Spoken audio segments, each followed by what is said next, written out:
Well, I come out of the civil rights movement. I was a little boy in Tennessee that used to practice integration with. They shipped me from black school to all-white school.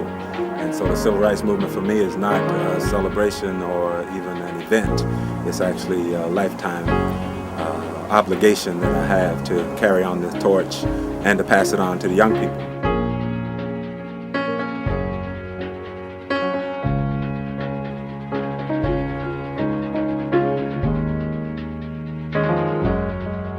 We live in an increasingly individualistic society, and one in which people think about what they can do for themselves rather than what they can do for the larger community.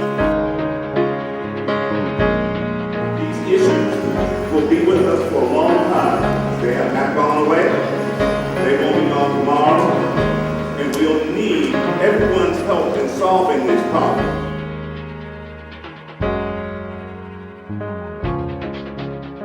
Racial awareness in this area is very important because I feel like there are a lot of people who have a lot of complaints, but nobody is really willing to be proactive and to face those issues. And so I feel that it's important that people of all nationalities and cultural backgrounds come together to show the community that we are united.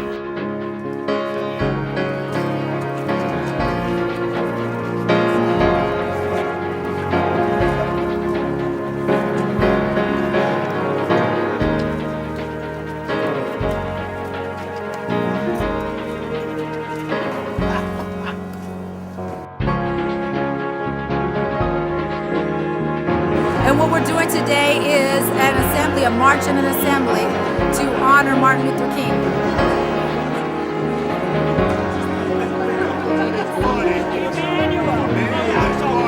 An event like this is a way that you can very simply begin to be involved, because all it involves doing is putting on a coat and walking with people, listening to members of the community.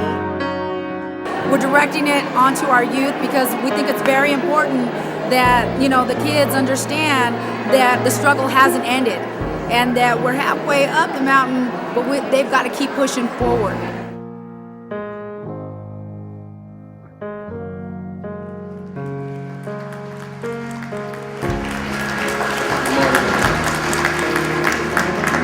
Good morning, everyone. But I want the children to stand up. The children to stand up 1 minute. Stand up. The reason why I ask the children to stand up is because in my community, it's our responsibility that each one of us must teach one of them. That's who you're passing the torch to.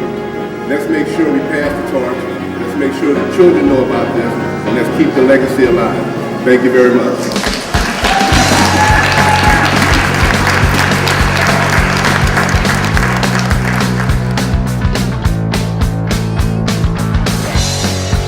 And that's what we're about.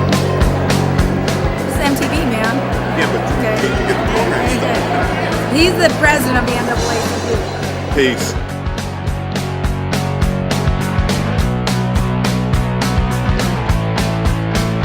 So that do we have a society that's actually working to support and create equity for all people, or do we have a society that's continuing to create inequity? This is such a big issue, especially with my school and with the schools in Eugene. Although it seems like it isn't an issue, it honestly is. So it's important to be involved because we're utterly missing. We're enjoying the fruits of the work that those elders did, but doing nothing to contribute. Don't negotiate. There's nothing to negotiate for. If I could say something to the youth of this community and to my peers, people in their early 20s like I am, I would just say to keep your eyes open and that it's really necessary to be proactive.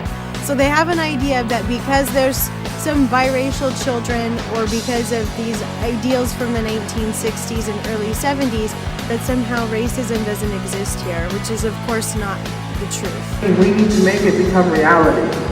Dreaming is something you do while you sleep. So again, these dividing lines continue to divide our society, and I think until we can see ourselves as working for equity for all of the people in our society, we will continue to have a need for a civil rights struggle.